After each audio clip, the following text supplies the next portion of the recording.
A paz do Senhor, queridos. Estamos iniciando mais uma videoaula subsídio de seu canal EBD Fácil e Motivadora. E na aula de hoje nós estaremos comentando a lição de número 5 das lições bíblicas adultos, que tem como título Os Inimigos do Cristão. Nós estamos dando prosseguimento aos nossos estudos bíblicos deste trimestre, o qual estamos comentando o tema A carreira que nos está proposta, o caminho da salvação, santidade e perseverança para chegar ao céu. E na lição de hoje, lição de número 5, comentaremos a lição Os Inimigos do Cristão. O texto áureo encontra-se em Gálatas, capítulo 5, versículos 25 e 26. Se vivemos no Espírito, andemos também no Espírito. Não sejamos cobiçosos de vanglória, irritando-nos uns aos outros, invejando-nos uns aos outros. Verdade prática. Na jornada da fé, há inimigos que tentam nos atrapalhar, o diabo, a carne e o mundo, mas em Cristo somos mais que vencedores. A leitura bíblica em classe encontra-se em Romanos, capítulo 6, dos versículos 11 ao versículo 14, e em 1 João, capítulo 2, versículos 15 ao versículo de número 17. Então, vamos iniciar a nossa lição de número 5, os inimigos do cristão. Se os irmãos perceberem, nós estamos dando prosseguimento agora falando da vida cristã. Falamos na lição 4 já sobre essa temática, que até a lição 10, se salvo engano, nós estaremos comentando sobre vida cristã. E hoje, na lição de número 5, que é o segundo tema destas longas aulas, desses longos subsídios que nós estaremos dando aqui de vida cristã. A primeira já falamos, que foi a segunda, era como se conduzir na caminhada, e hoje vamos falar sobre os inimigos do cristão, porque nós já estamos nesta jornada. Falamos semana passada como nos conduzir nessa jornada.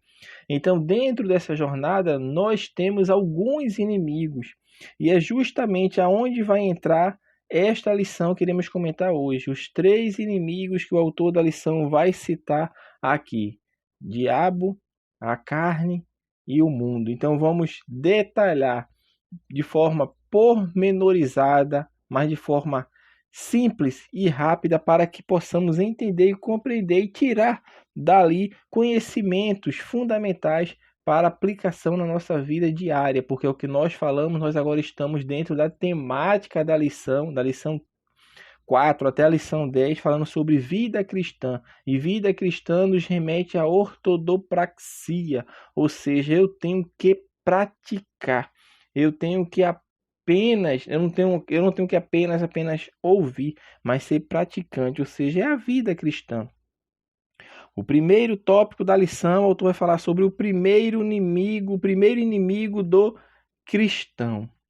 Fazendo a introdução deste tópico aqui, nós vamos perceber que aqui ele vai falar, é óbvio aqui que vai falar sobre o diabo nesse primeiro tópico aqui, e é justamente sobre este tópico aqui que nós vamos fazer uma pequena introdução para mostrar como o pensamento de diferentes contextos, concepções tem sobre a pessoa do diabo, porque nós vamos falar sobre o diabo. O primeiro inimigo do cristão é o diabo. Então, o pensamento moderno sobre Satanás, ele pode vir de perspectivas culturais, pode vir de perspectivas religiosas e filosóficas.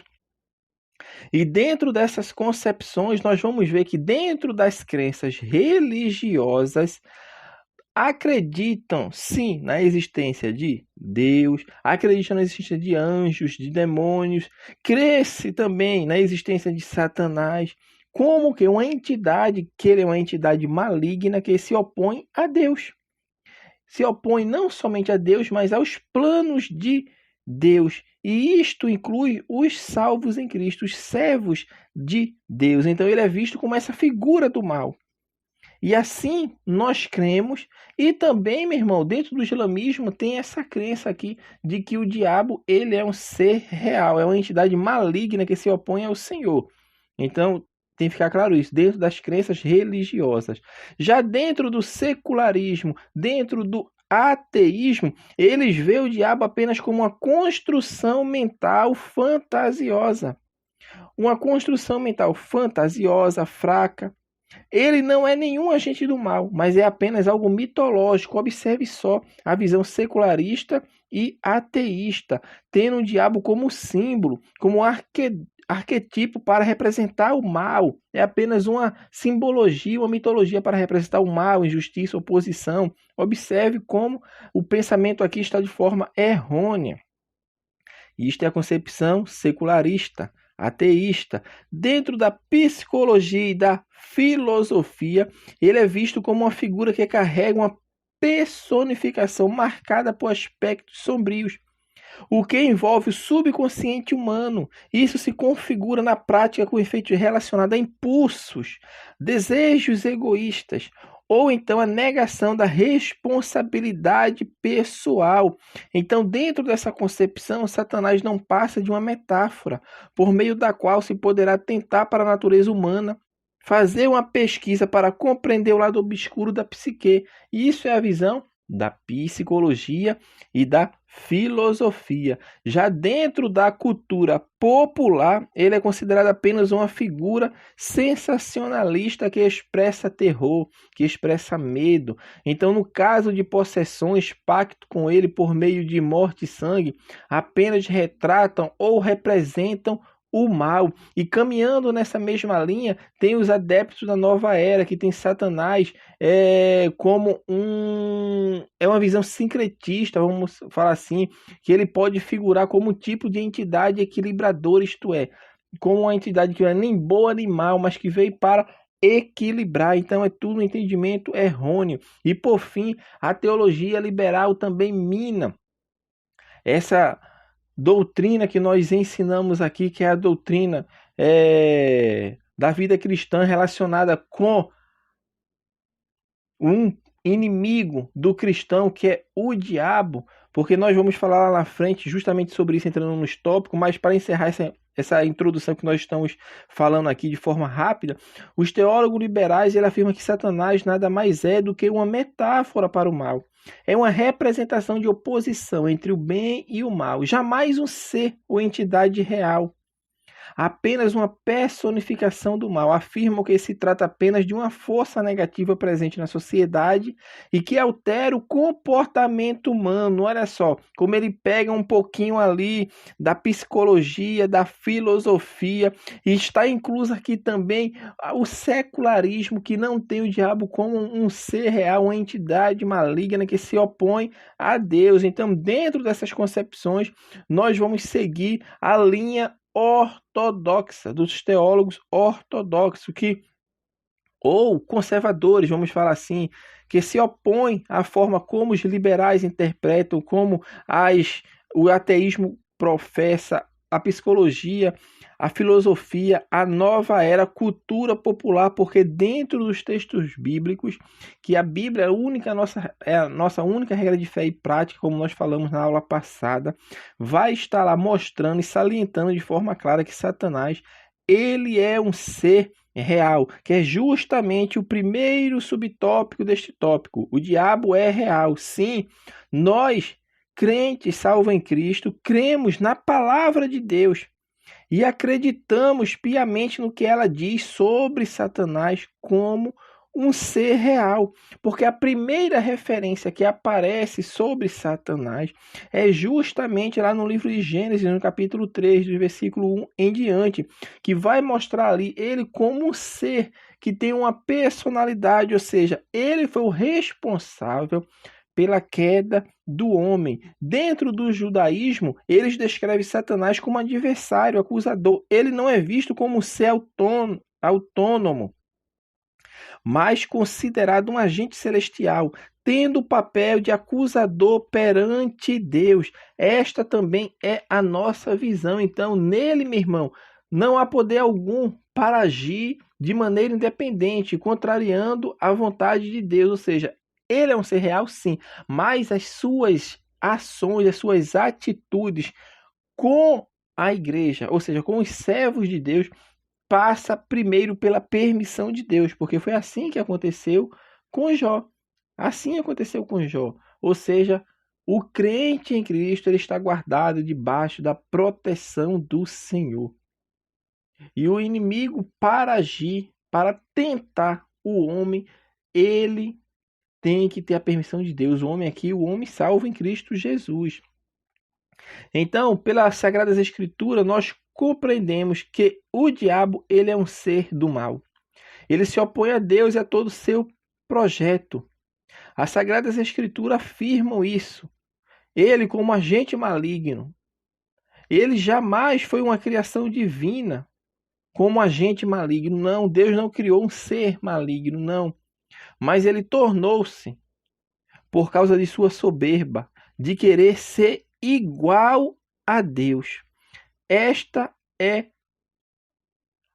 foi a sua falha inicial, o seu erro inicial, querer ser igual a Deus, porque ele foi um ser livre, foi criado livre para escolher servir a Deus ou não, assim como Deus outorga essa oportunidade hoje para o homem. Então, ele é um ser real. A Bíblia retrata ele como um ser real. É assim que a Bíblia nos mostra. E Jesus fala muito sobre isso, inclusive quando ele foi tentado no deserto, a Sagrada Escritura nos mostra ali que o diabo apareceu a Cristo e tentou durante 40 dias, ou seja, uma pessoa real, um ser real. Nós falamos pessoa porque tem personalidade, então é um ser real que possui personalidade. E Jesus foi bem óbvio quanto à realidade de Satanás. Jesus não viu ele como um ser mitológico, como uma metáfora, não, como símbolo de alguma coisa, não, mas Jesus descreveu ele como um inimigo, que ele procura semear o joio no meio do trigo, ou seja, ele é o inimigo. E Paulo também descreve ele como o Deus deste século e o príncipe da potestade do ar. Pedro vai seguindo essa mesma linha, essa mesma direção e diz que Satanás, meu irmão, é como se fosse um leão, que ele está bramando a quem possa tragar, ou seja, mostrando a sua realidade. Então, meu irmão, a questão envolvendo a realidade da existência de Satanás como ser real e maléfico está descrita na Bíblia. Ela é a nossa fonte de autoridade, razão pela qual cremos inquestionavelmente. E isso nós podemos perceber. Pessoas, meu irmão, têm vivido experiência de ataques malignos, enfrentando tais poderes. E Paulo já nos advertiu que Satanás existe e que não podemos ignorar os seus desígnios, porque ele age no mundo, claro, com a permissão de Deus, debaixo da permissão de Deus, porque Deus é que tem todo o poder sobre todas as coisas. O segundo subtópico vai falar sobre a descrição de Satanás. Aqui vai mostrar como ele é descrito.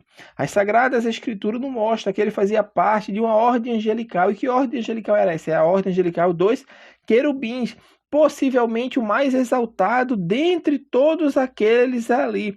Ele pertence a uma ordem elevada. Talvez seja por isso que quando Miguel ali estava contendendo com ele justamente sobre o corpo de Moisés, ele não pronuncia, o arcanjo Miguel não pronuncia palavra de juízo sobre ele, mas diz que o Senhor te repreenda, porque ele possivelmente era na verdade, né, um ser que estava ali como o dirigente, vamos falar assim, o líder daquela ordem angelical chamada de querubins, porém caiu.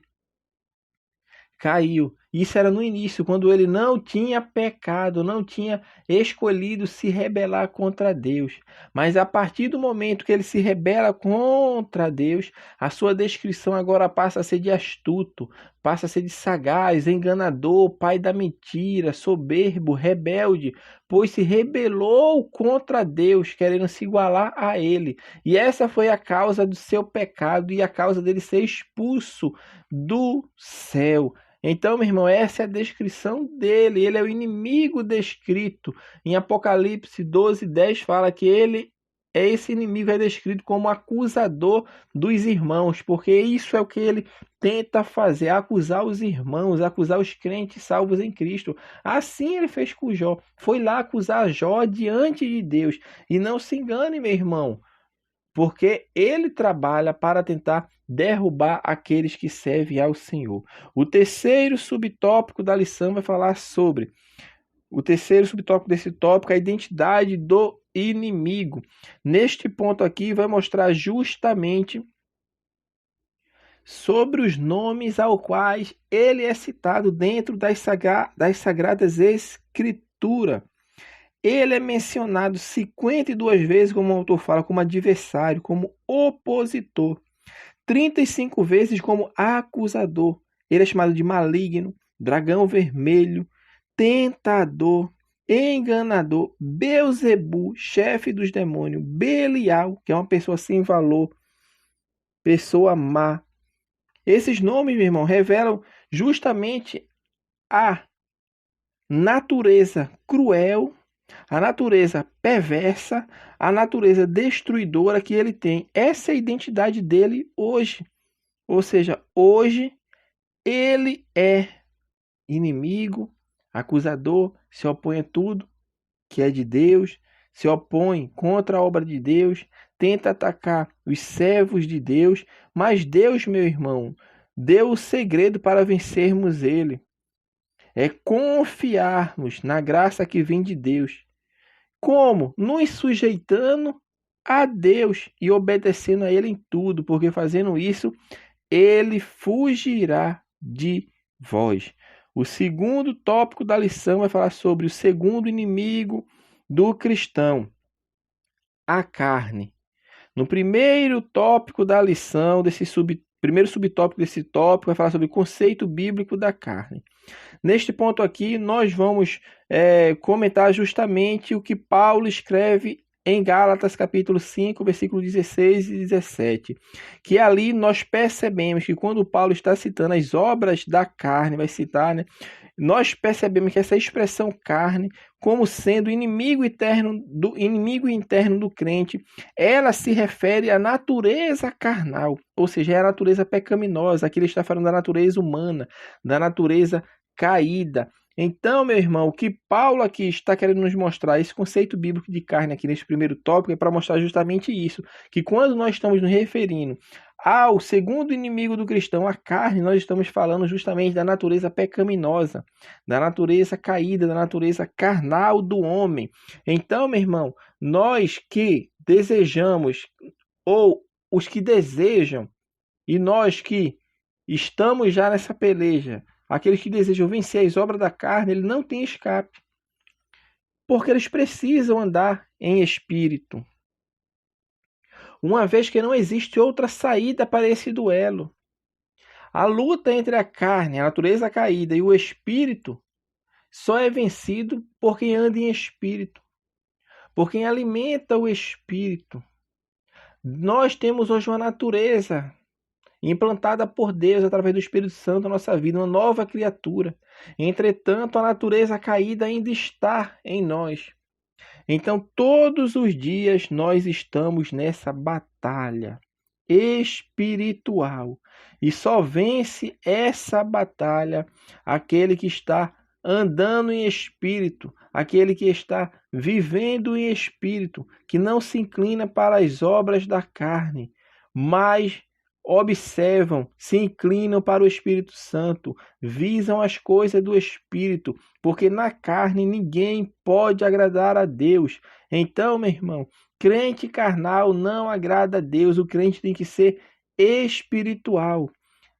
Dentro da igreja do Senhor, o crente ele tem que andar em espírito, porque só assim ele vence a carne. E é justamente esse conceito de carne aqui que nós estamos falando, a natureza caída, pecaminosa, a natureza humana.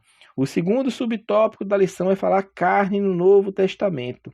Aqui o autor já vai expandir um pouco mais. Por quê? Porque dentro do conceito bíblico de carne que nós estamos tratando aqui neste tópico da lição, nós falamos que a carne está se referindo à natureza humana, à natureza caída. Então, este é o primeiro ponto que o autor vai falar. Vai falar que a carne, dentro das Sagradas Escrituras, ou seja, no Novo Testamento, ela é retratada como natureza humana. Então, ela pode ser apresentada como natureza humana caída, revelando em essência a situação do homem desde a sua queda. Ou seja, é como nós estamos abordando, falando da natureza caída. Mas a carne também, ela pode falar da encarnação de Cristo, ou seja, não é neste ponto que nós estamos tratando na lição. Porque este ponto aqui que nós estamos falando é sobre os inimigos do cristão. E a carne é um deles, mais que carne. Que sentido? A natureza caída, a natureza pecaminosa, a natureza humana. A palavra carne, então, com outro sentido, ela aparece também no Novo Testamento, que está falando sobre a dimensão que envolve a encarnação de Jesus, o que é conhecido como natureza encarnada de Cristo, porque Jesus, quando veio ao mundo, ele se humanizou-se para identificar-se com a humanidade pecadora e passou a ter uma real experiência com as lutas e dores de todo mortal, porque Cristo encarnou, ele se fez carne. Então, esta é uma outra conceito dentro do Novo Testamento. Também a palavra carne dentro do Novo Testamento pode-se falar o homem mortal, ou seja, pode-se falar ainda na ótica da teologia que a palavra carne ela pode ser usada para descrever o homem mortal, mostrando que a vida do homem é passageira, que a vida do homem ela é efêmera, ou seja, a natureza humana é descrita como a Eva, ou seja, ali está falando da carne, toda a carne é como a Eva, não está falando da natureza caída, nem da natureza de Cristo, humana de Cristo, mas sim da natureza do homem normal, ou seja, está falando do homem normal, está falando do ser humano, ou seja, da humanidade, que a sua vida aqui na Terra é como a Eva que desaparece. E a carne ela também aparece como uma oposição ao espírito. Ou seja, neste ponto aqui é o que nós estamos tratando na lição. A carne ela se refere à natureza caída do homem. Esse é o sentido do inimigo. A carne como inimigo é a natureza caída, a natureza pecaminosa, a natureza humana. E esta natureza humana, esta carne que se opõe ao Espírito Santo de Deus, meu irmão. Então, tem que ficar claro isso. O terceiro subtópico vai falar sobre a perspectiva doutrinária da palavra carne. Então, a palavra carne, doutrinariamente, como o autor colocou aqui, é a natureza humana depois da queda de Adão. Nós falamos que ela pode se referir ao corpo do homem, pode falar aqui da natureza da encarnação de Cristo, mas doutrinariamente nós estamos falando da palavra carne como justamente a sua natureza pecaminosa. Estamos falando da sua natureza caída. Então a perspectiva doutrinária da palavra carne é justamente essa: inimigo do crente é a natureza humana, a natureza caída, a natureza pecaminosa. O terceiro subtópico da lição é falar sobre o terceiro inimigo do cristão, o mundo. Perspectiva bíblica da palavra mundo.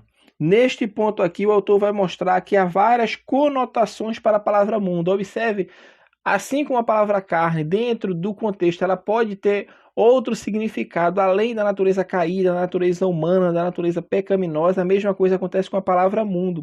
O mundo, ele pode, quando a palavra mundo aparece dentro da Sagrada Escritura, ele pode se referir ao universo criado por Deus. Pode. Gênesis 1:1. Está falando ali do universo. Ele pode se referir a toda a humanidade, como em João 3,16, que Deus amou ao mundo. Que mundo? A humanidade. Ou seja, a palavra mundo ali está aplicada para humanidade. A palavra também, ela pode ser simplesmente, essa palavra ainda pode falar simplesmente da sociedade humana, que vive com seus valores, crenças e costumes, ou seja, é o seu mundo.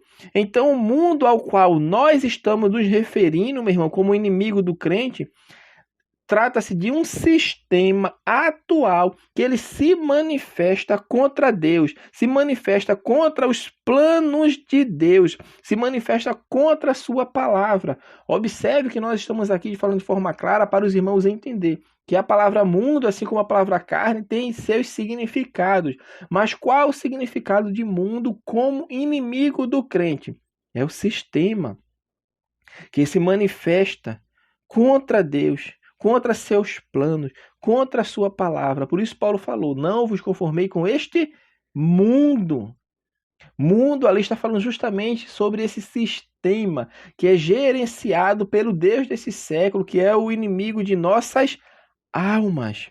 Então, meu irmão, o mundo, que é o adversário da nossa vida de fé e comunhão com Deus, é aquele que aparece em 1 João, capítulo 2, versículo 15 ao versículo 17, que é o que está justamente na nossa leitura bíblica em classe, que ele fala que nós não devemos amar o mundo, nem o que no mundo há. Porque se alguém ama o mundo, o amor do Pai não está nele, porque o que há no mundo, a concupiscência da carne, a concupiscência dos olhos, a soberba da vida, não é do Pai, mas do mundo. E o mundo passa, e a sua concupiscência, mas aquele que faz a vontade de Deus permanece para sempre.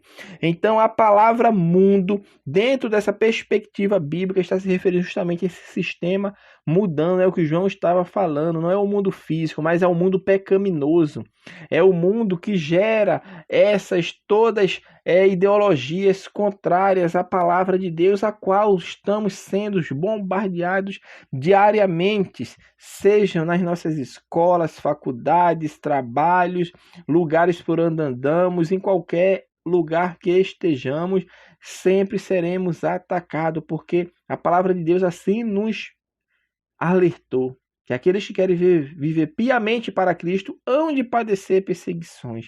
E essa perseguição desse inimigo mundo é justamente esse sistema maligno que está sendo orquestrado por Satanás, usando pessoas perversas com mentes diabólicas para atacar a sua igreja aqui na terra. O segundo tópico da lição vai falar sobre 3 níveis de vícios infames. Vai falar justamente dessa palavra que está na nossa leitura bíblica em classe, que é o que João deixa ali para os seus leitores e para a sua igreja hoje, falando justamente sobre a concupiscência da carne, a concupiscência dos olhos e a soberba da vida. Quando ele fala concupiscência da carne, está falando justamente da natureza humana que agora está dominada completamente, mergulhada no pecado, ou seja, agora está vivendo uma vida corrompida, ou seja, a concupiscência da carne. Tudo que a sua carne deseja, aquilo que Paulo falou lá, as obras da carne, estão refletindo na vida de uma pessoa que está dominada por um desses vícios aqui. Desse aqui que nós estamos falando, principalmente da concupiscência da carne. É a pessoa que usa justamente a sua natureza pecaminosa, a sua natureza caída, para praticar obras que desagradam a Deus. Prostituição, fornicação, invejas, brigas, dissensões, glutonarias, lascívia, todas aquelas obras da carne que Paulo fala lá em Gálatas capítulo 5. O segundo que ele fala é a concupiscência dos olhos. A Bíblia fala que se teus olhos forem bons, todo o teu corpo será bom, porque os olhos são a janela da vida, a janela da alma, é a candeia do nosso corpo, são os olhos, porque o olho foi justamente no olhar que Eva viu que a fruta, o fruto proibido era agradável, ou seja, olhou, percebeu, desejou no coração.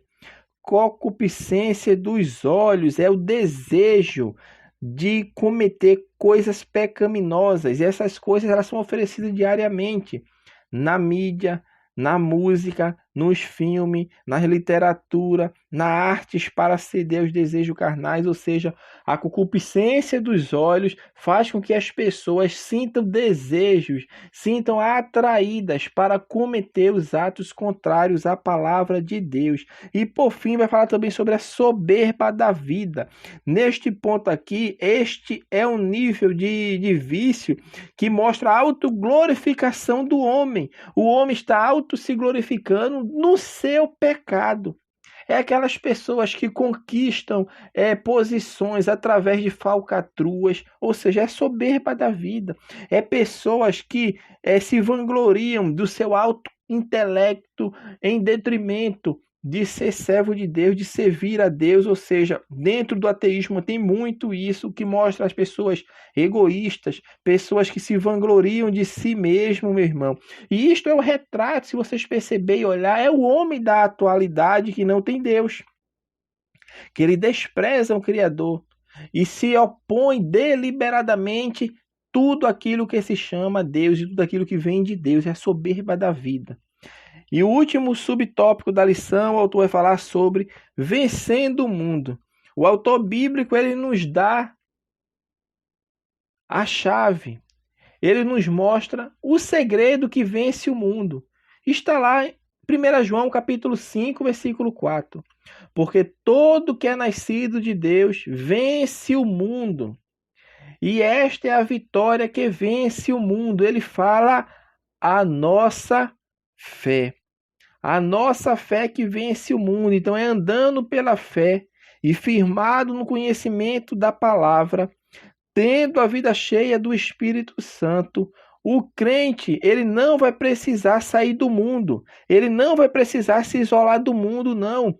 Ainda que esteja na mais terrível podridão do pecado, ele vai continuar firme e vai vencer o mundo. Por quê? Porque o que vence o mundo é a nossa fé.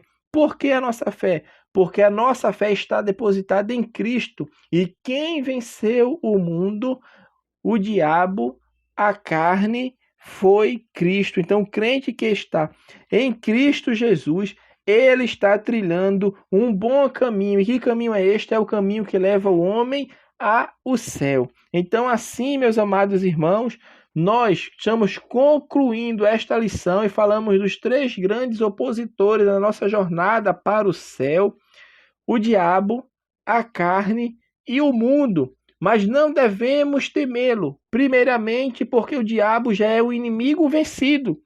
João capítulo 12, versículo 31. Nós temos a presença do Espírito Santo na nossa vida que habita em nós, nos capacitando para vencermos a carne e os apelos do mundo. E como bem disse o apóstolo João, aquele que tem o conhecimento verdadeiro de Cristo Jesus possui a verdadeira fé para vencer o mundo, mas precisamos estar em oração e vigilância constante. Então, assim, nós estamos encerrando a nossa lição de número 5, os inimigos do cristão. Que Deus abençoe os irmãos e até a nossa próxima aula, se assim o Senhor permitir.